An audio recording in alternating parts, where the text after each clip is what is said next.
Does anybody have any questions about anything before we start? Okay, so we left off last time. Let me actually review to this. This is where we left off with this chart. And you don't have to memorize this chart. It will be provided to you. So, but we're going to use this chart to do some things today. So it's a direct build off of the last lecture.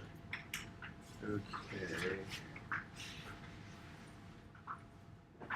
And so let's predict the geometry and bond angles of PCl3. So the way you do this is you do the Lewis structure first. So phosphorus has 5 electrons and chlorine has 7. So this is 26 electrons. Where am I getting that? So here's a periodic table. So 1, 2, 3, 4, 5 for phosphorus. Also group 5A in red. 6, 7 for chlorine. Okay, so you see that for the outside electrons? Just, you see that? 1, 2, 3, 4, 5. Okay.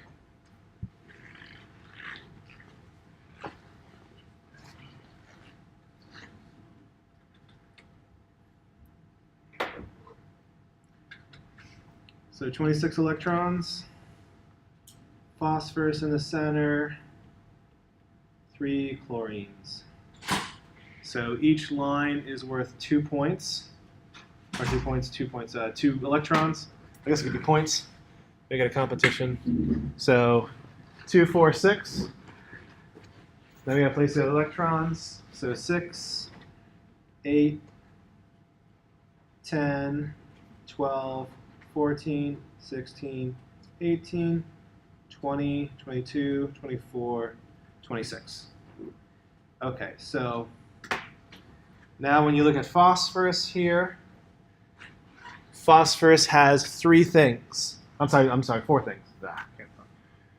4 things. It has 3 bonded chlorines and 1 lone pair. That's 4 things, 3 bonding, 1 lone pair.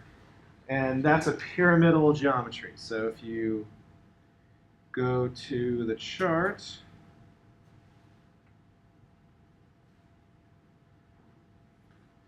four things, 3 bonding, 1 lone pair. That's the bonding group, lone pair.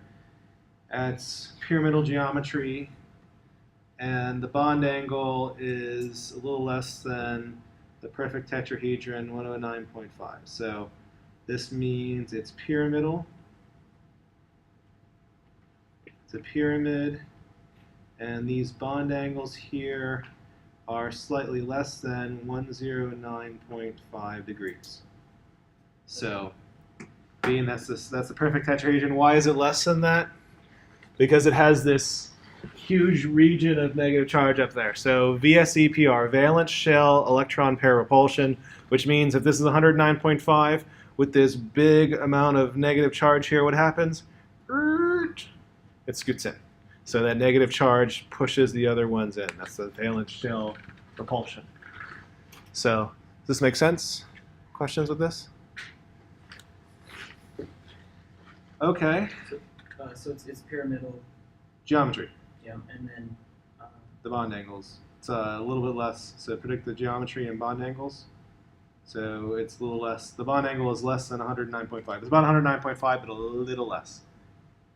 Because there's this big lone pair there that just kind of hangs out there and pushes the chlorine. So this big ball of negative charge pushes the chlorines in a little bit. Make sense? Yeah. Predict the geometry and bond angles of ICl4 minus. So each of those have 7 electrons. So they're all halogens. Iodine, chlorine are halogens. And there's 5 of them, 1 iodine, 4 chlorines, and plus 1 for the negative charge. That's 36 electrons. So that means you have iodine in the center, with 4 chlorines. Each line is 2, so we have 4 lines, that's 8, 10, 12, 14, 16, 18, 20, 22, 24, 26, 28, 30, 32, 34, 36. And this is 6 things, 4 bonding groups, 2 lone pairs. This means square planar. That means square planar, which then means that these bond angles here are perpendicular. So this is 90 degrees. And then here to here, this one there, that's 180 degrees between the lone pairs. And like I said, you don't have to memorize a chart,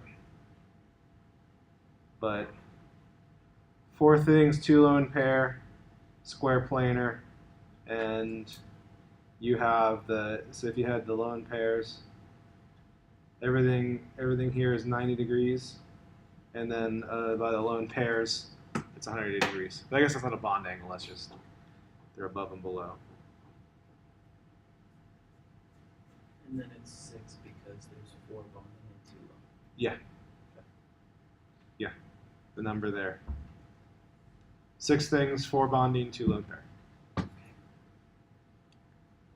Other questions? Okay. How about a larger molecule? So methanol. So CH3OH. So CH3. OH, and let's do the number of electrons.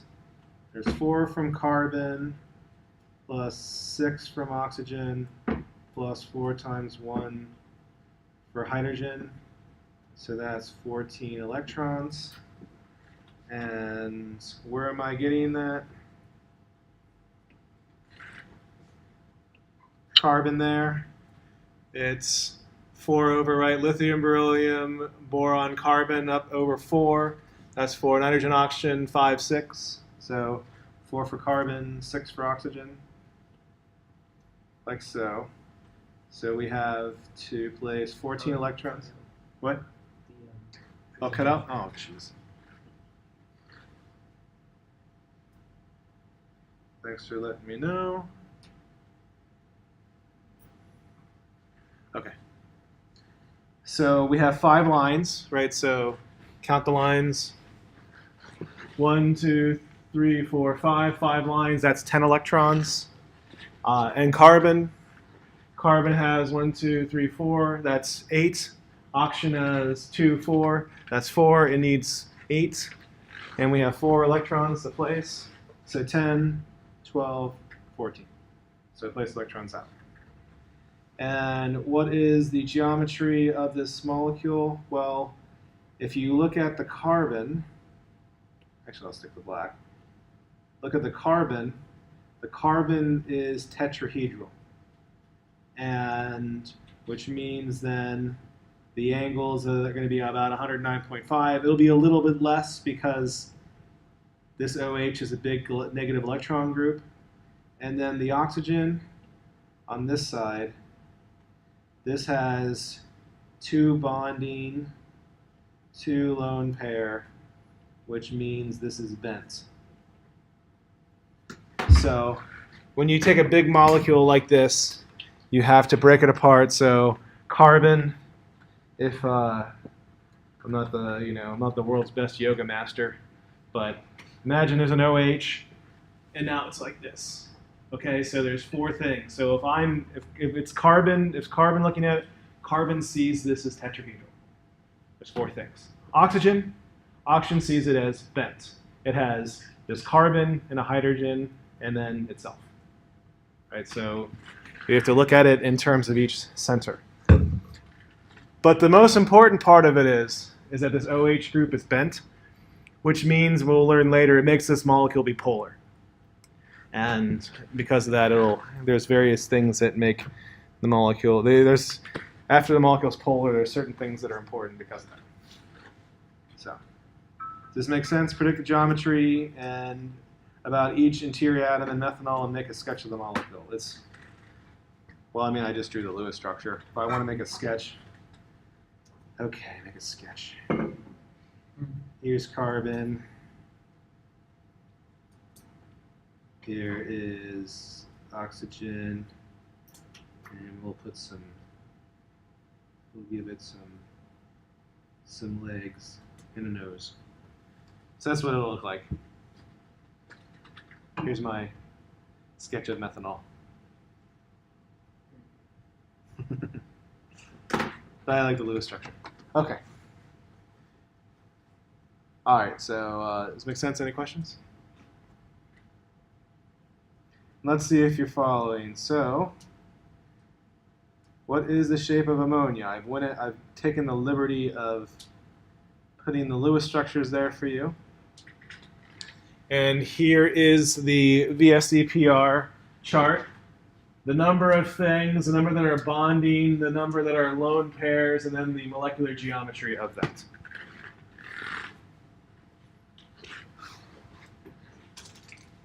And I'm going to take a chocolate break.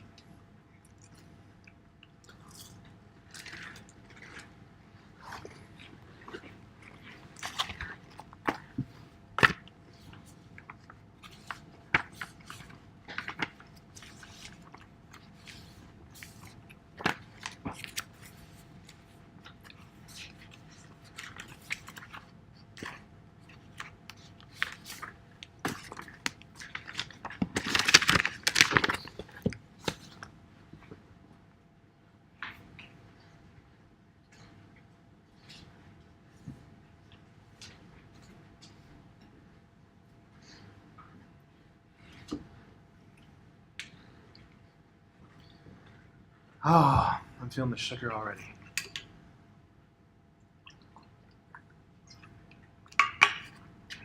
Okay, how many people think ammonia, NH3, is linear? How many think it's bent? How many think it's pyramidal? Okay, everyone's going for pyramidal. Okay, good, awesome. And the reason for that is that ammonia has 4 things. 3 bonding groups, 1 lone pair. 4 things, 3 bonding, 1 lone pair, pyramidal. How about ozone? Ozone is the next one over. How many think it's linear? How many think it's bent? How many think it's pyramidal? How many is tetrahedral? Okay, so 2 aren't plane. Most are going for bent. It is bent. So this one is in fact bent. And if you look at this, what does the oxygen see? The oxygen sees 3 things. It sees a single bonded oxygen, it sees a double bonded oxygen. It doesn't matter how many bonds, it's the fact that it's bonded. And then a lone pair. So that's 3 things, 2 bonding, 1 lone pair.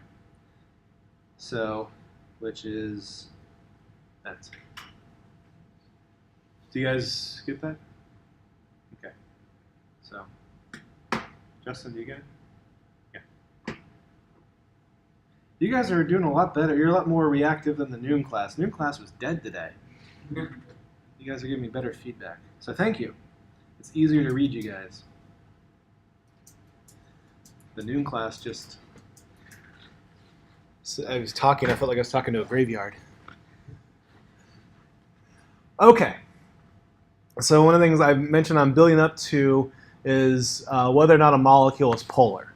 And why do we care if a molecule is polar? Well, for one thing, polar molecules tend to mix other polar molecules, and nonpolar mix with nonpolar.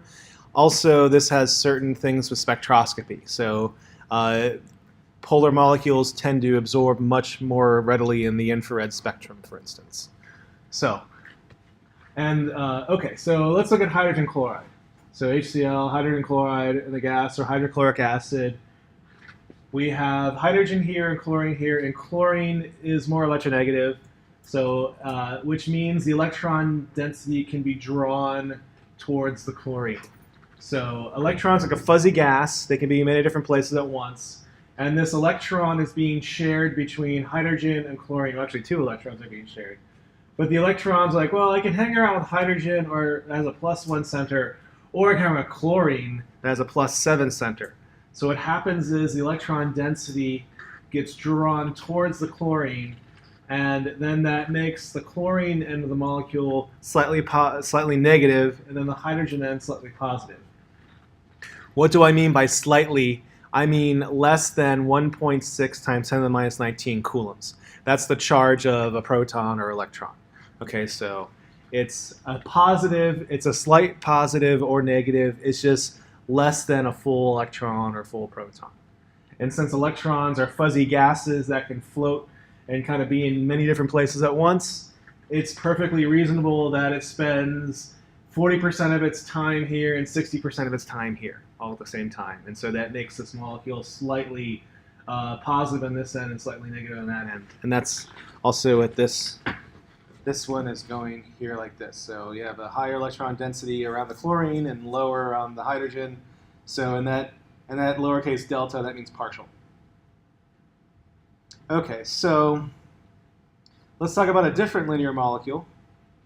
Here is carbon dioxide. So carbon dioxide is a linear molecule. So HCl is a linear molecule. This is also a linear molecule, but it's the same on both sides. So the oxygen here, the oxygen here. So oxygen is more electronegative, and electron density is being drawn towards the oxygen here. It's also being drawn this way.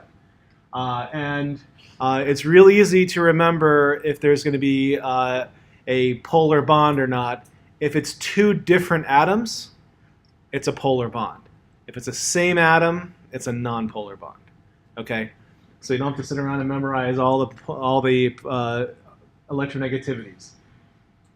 So these are two different atoms. It's going to be a polar bond, but the amount that it's pulling this way is equal opposite to the amount it's pulling this way. It's just like vectors. So so I weigh 265 pounds, which means I have my center of mass here, and I have a vector pointing down at 265 pounds. The floor has the normal force. It's pushing back at 265 pounds. And because of that, I'm not moving. Right? So the two vectors cancel each other out. They're equal opposite.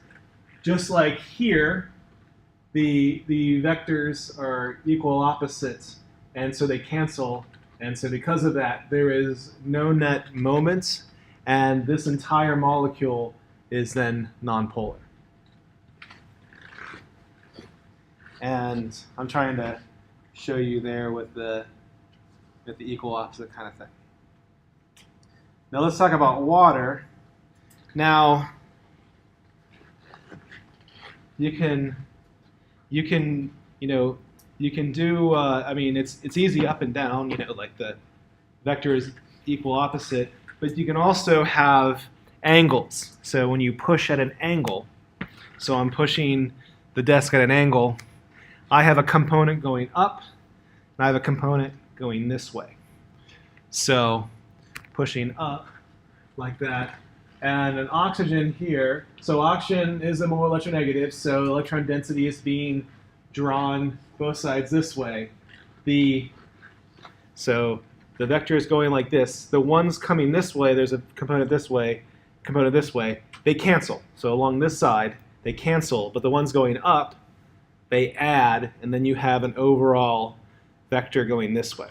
Have you studied that before, the components of vectors? Okay. Some say yes, some say no. But does this make sense? Yeah, okay. So if one was here and one was here, they would cancel.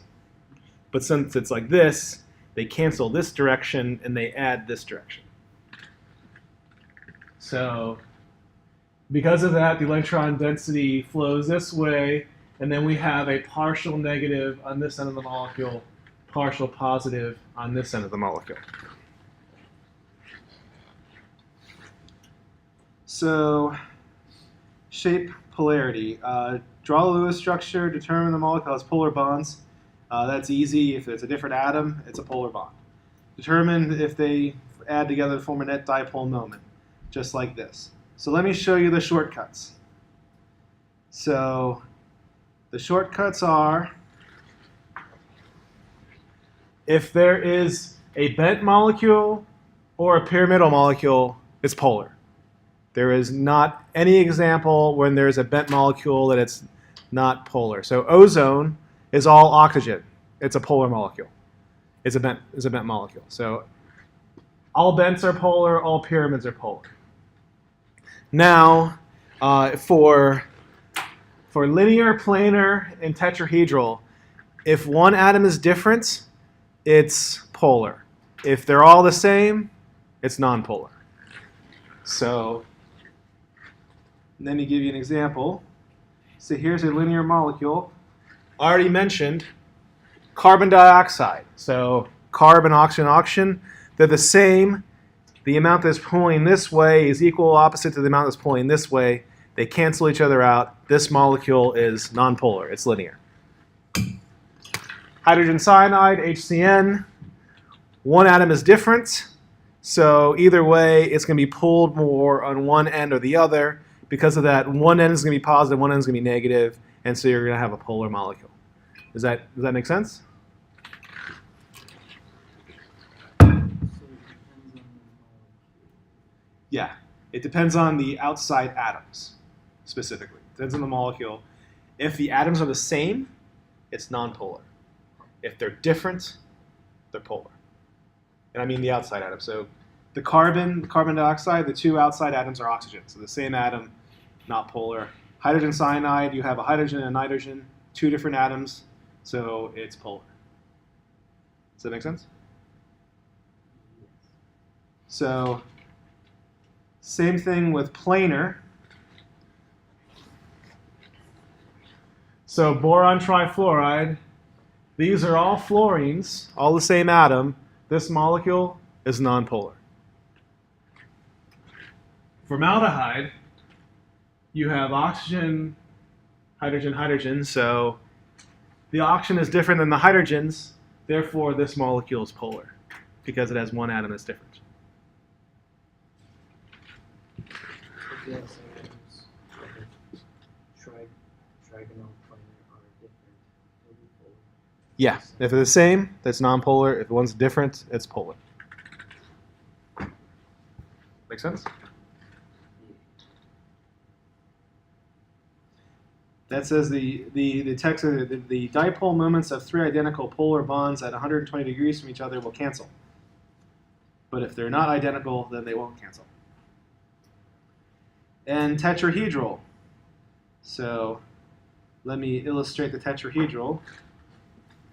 So carbon, so methane. Oop.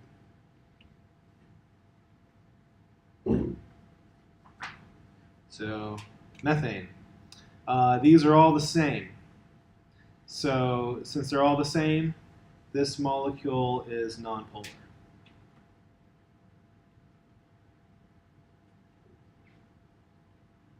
I had a different molecule, or a different atom. It's polar. So fluoromethane, polar.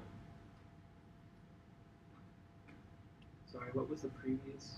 The previous, Was it of the structures? Was it tetragonal? this is tetrahedral. The other one is trigonal, Trigonal. pyramid, planar. So trigonal or trigonal. Can you see that? Trigonal. And this one is tetrahedral. So if we have all the same atom, it's nonpolar. One's different, it's polar. So, and I wanted you to be careful. This case, I don't want you to do this. You're like, well, it's pulling this way and then pulling that way, and they cancel. So this is not a flat molecule. If this was a square planar molecule, that would be true. But this is a tetrahedral molecule, and this means two are pointing at you, and 2 are like this. So since you have 2 like this, you actually have the same idea that you have the vector like this, and then they cancel here, and then they add that way. So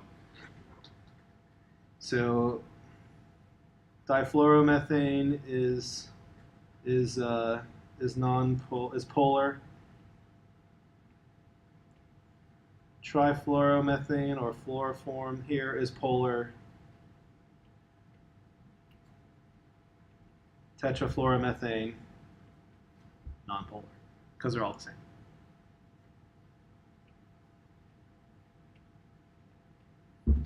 You put a chlorine here, it's a different atom, it's polar. Is this making sense? So if they're all the same. And the other thing, this is another shortcut. Hydrocarbons, if something is all hydrocarbon, the molecule is nonpolar. So that's another thing. Okay. Let's determine if a molecule is polar. Determine if ammonia NH3 is polar. So NH3 is a pyramidal structure. All pyramids are polar. So this one is polar because all pyramids are polar. And I give you this too for the final.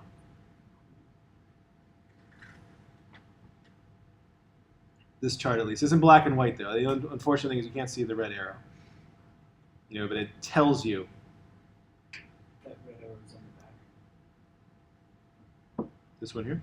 Yeah, where it's just like. Oh, I photocopy it. It's in black and white. But like it's like 2 going this way and then 1 forward, 1 back, and is the red. The red is the net. Okay. So you have So right there's a tetrahedron, and this is the lone pair. So you have 3 here, and the idea is I don't know how flexible I am. So it's like this. Those are all 3 atoms in the one. Yeah, and they cancel. Can you see me here? Yes. So that they cancel, and you can have net going down this way. Okay. Yeah. I'd get up on the table, but I might break the table. Please no. That would be an interesting 911 call. Teacher's dead. You did it for science. I was a martyr for science. Okay. So, other questions? All right, let's see if you can follow. So, now these molecules, they are all coplanar. So, there are 3 things all bonding, so each carbon is 3 things all bonding, which means planar. But you have 2 planes, so the question is, are they all planar, or are the 2 planes bent? They're all planar. So these molecules are all flat. These are all completely coplanar molecules. So the first one here, this is trans 1,2-dichloroethene.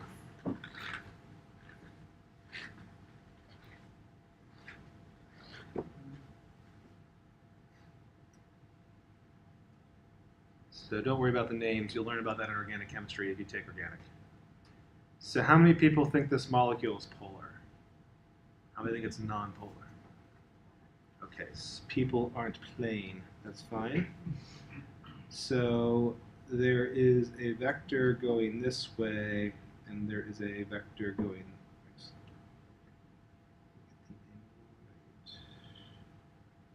And there's a small one actually going this way. So that's the way the vectors work in this. So the question is, do they cancel or do they add? They actually cancel, and this molecule is nonpolar. Do you see that from here?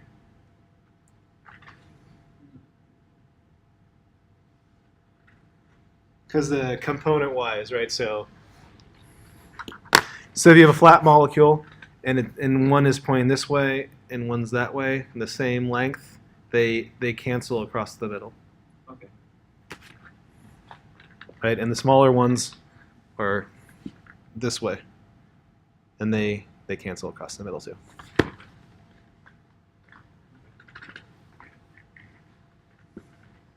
How about this? Trans 1-fluoro-2-chloroethene. The name, sorry about the name, I'm just,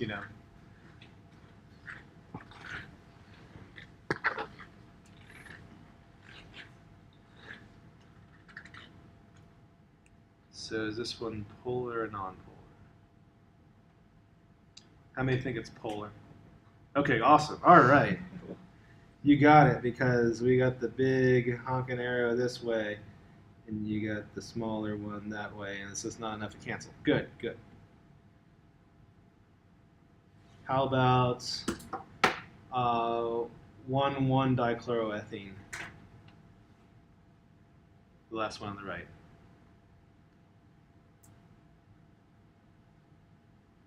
How many think this molecule is polar?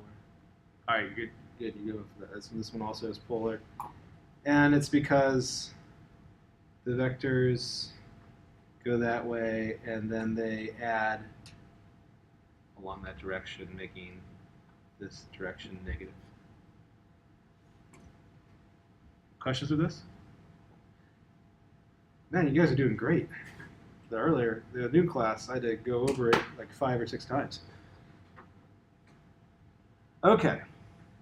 So I've been using some words cis and trans. Well, I said trans. Maybe you've heard of cis before. So trans is when you have a double bond, the carbon, and you have groups on the opposite ends. So trans is like this. Cis is same side.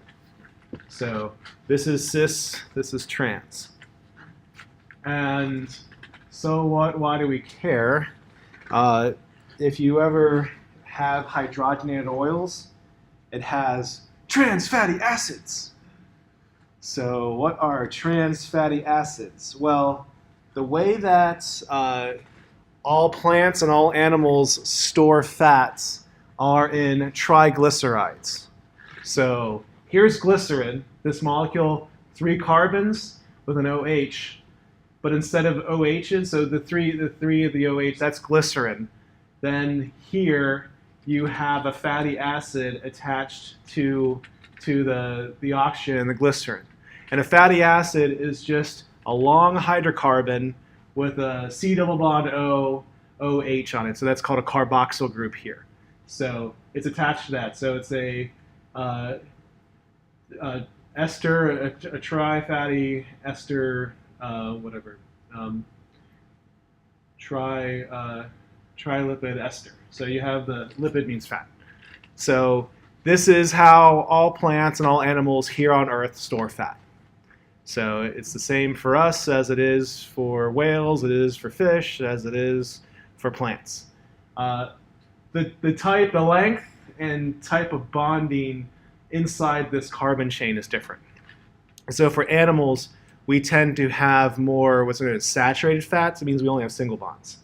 So fish oils and vegetable oils can have unsaturated, which means there's double and triple bonds.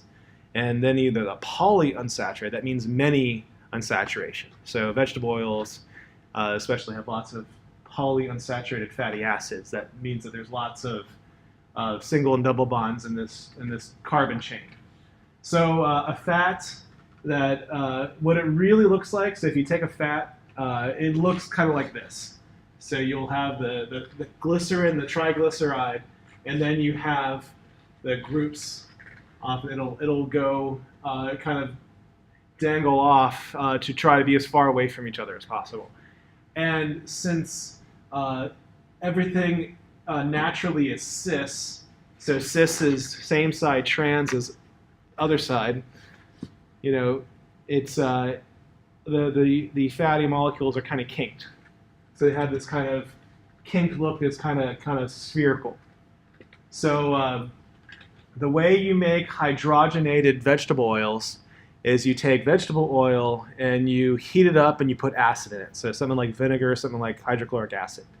So the people that invented this were the Brits. They like to have butter on their toast or something like that, or on their scones or whatever the heck, the biscuits, are they like cookies or something, whatever the British people wanted, and butter goes bad. I've never smelled rancid butter before, but apparently it smells really, really bad. So, but the Brits invented was, well, you can take hydrogenated oils. You can take oil, and you can heat it up, add acid to it, and you make margarine, and it keeps for a while. So they gave their sailors margarine. They also gave the sailors lime juice. That's why they called them. Sometimes Brits are called limeys. You've never heard that before? No. Yeah, it's scurvy, anti-scurvy. Yeah, the Brits were the first ones to figure that out. So if you look at the ancient conquests, you wouldn't want to be an army that was conquesting, because most of the people died from scurvy. So, but the Brits figured out if they gave their people lime juice that they wouldn't get scurvy. So, and then they nicknamed limeys. But okay, so back to this though. So if you have polyunsaturated fats like vegetable oils, and there's a triple bond in the carbon, and you hydrogenate it, you add hydrogen to it, you add acid to it, it'll change from a triple bond to a double bond. And it'll be both cis and trans. Actually, trans is slightly lower energy, so it's more likely to form trans, but it forms both. So, and the problem is that we have hundreds of millions of years of evolution here on Earth of things being cis, and then in the past 150 years or so, suddenly we get fatty acids that are trans. So what? Does that mean we fall over dead? No, it just means your body has to turn it into cis. And in doing so, it expels energy. Doing that, it's just not as healthy. So it's a little bit harder on our systems. So it's not like, I mean, like, I'll eat margarines. I prefer butter, to be honest with you, but I'll sometimes use margarine. Like if I'm grilling a sandwich, I'll tend to use more margarine because it's easy. I think the heat transfer property is a little better when you grill things. But at least truth matters, I don't really buy margarine anymore. My parents do. So if I'm ever at home, I'll use that. But I mean, so it's not the end of the world, but it is healthier to not have trans fatty acids in your diet because of the fact that our body doesn't know what to do with it other than to turn it back into cis, which takes energy, and in doing so, it diminishes some of the nutritional value. So, and also, we were talking about some of the so whats. Polar things tend to mix with polar things, non-polar things mix with non-polar things. Other ionic compounds will only mix with polar compounds. So gasoline, for instance, is non-polar. You cannot dissolve salt in gasoline. You can only dissolve salt in water or something that's polar, like alcohol, like margaritas, right? You can put salt in margarita, but you cannot put salt in gasoline.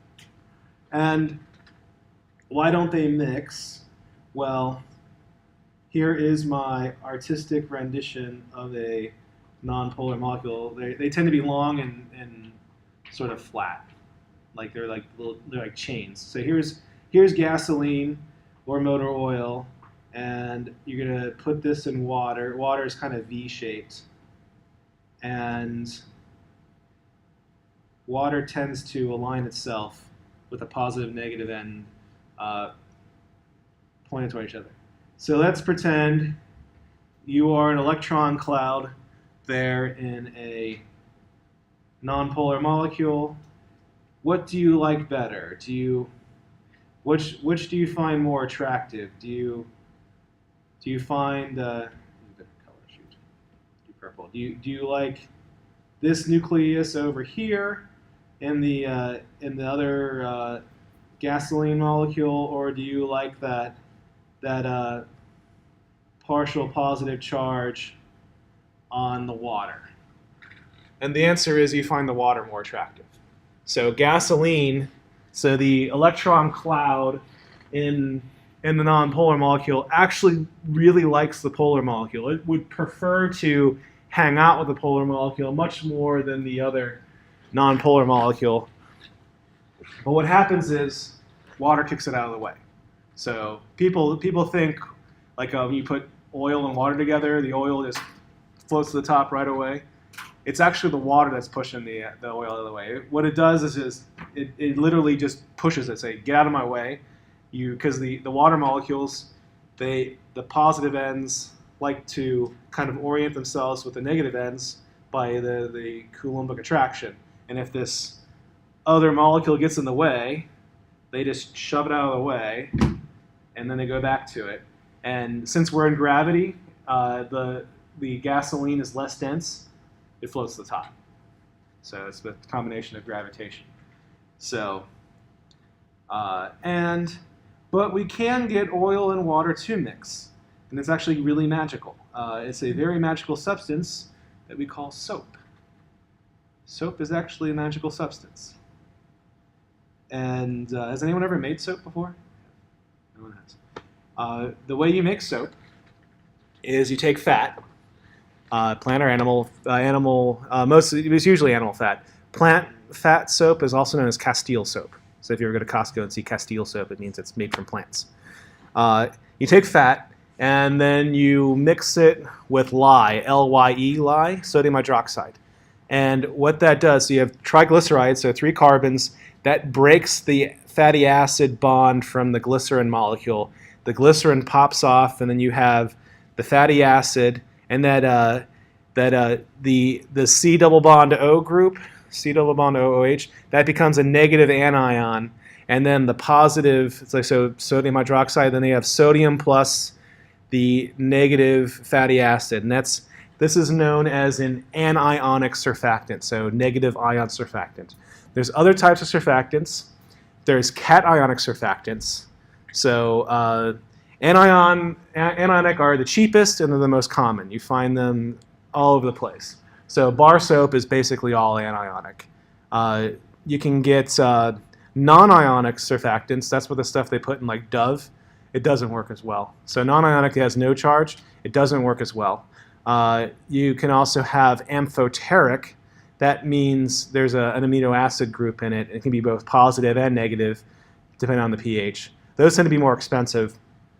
A combination of non-ionic and amphoteric surfactants are what's in No More Tears. So the No More Tears stuff they give babies.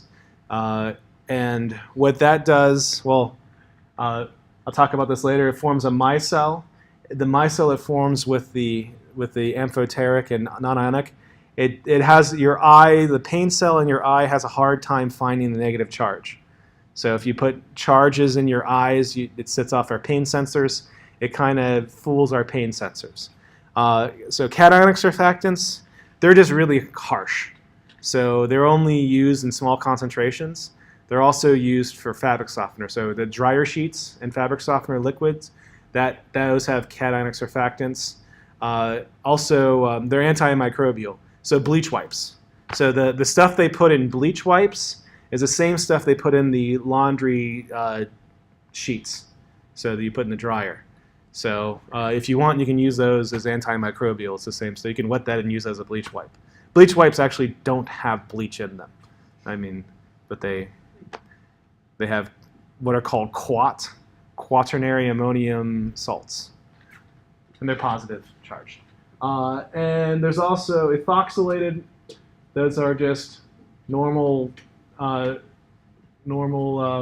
typically anionic reacted with ethylene oxide. So, okay, so let's go back to this. So we have soap. So say you're making turkey. I like to put olive oil on my turkey before I put it in the oven. And so the way I do that is I pour olive oil on it and I rub it on the turkey. And I'll have olive oil on my hands. So what I can do is I can take paper towels or like a dish towel. Dish towel works better than paper towels because there's more little stringy things on it. But I can rub my hands on that several times, but I'll still feel like a thin film of something on there. So what do? I use this magical substance called soap. And I put the soap on my hand. And do I just put the soap in my hand? Is that done? No, I have to put it in water. Do I have to just put it in water? I have to do this. So it's the combination of the soap, the water, and some sort of mechanical action. So there's something that's interesting about that. And when I do that, it gets rid of all the oils off of my hand. So even like rubbing with a towel, it can get rid of a lot of them, but I still feel the thin film kind of dirty, greasy. So what is happening with that action is it's making what's called a micelle. And what a micelle is so this is a surfactant molecule, and there's this negative end of the molecule here, and then here is the nonpolar. So you have a polar negative end, and you have a nonpolar tail. And what happens is that it forms a sphere. There's an oil droplet, so by rubbing your hands together, you're making little oil droplets, and then you're rubbing the water together and mixing it with the soap, and this structure forms where the tails of the anionic surfactant all go around the oil, and then the negative ends all face the outside. Now this whole thing can then be dissolved in water. It's water soluble and it can be washed away. So that is how soap works. And that's how you can get oil to dissolve in water, is by using the soap surfactant molecules. Also, you might read some things. So all soap is antibacterial.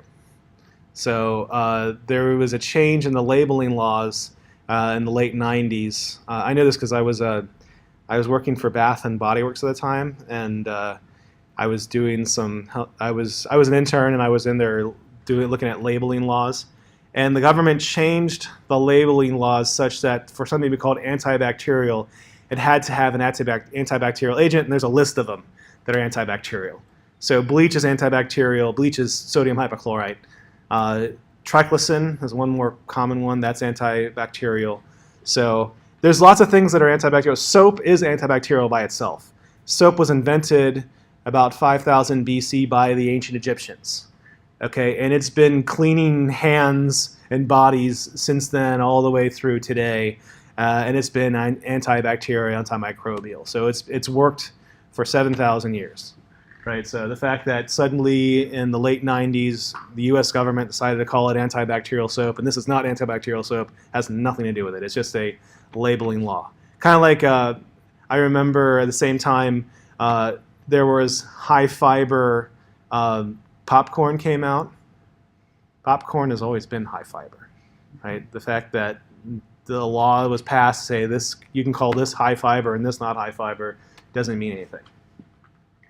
Okay, so soap has worked for a long time, and this is how it works, making a micelle. So also, anyone here biologically inclined?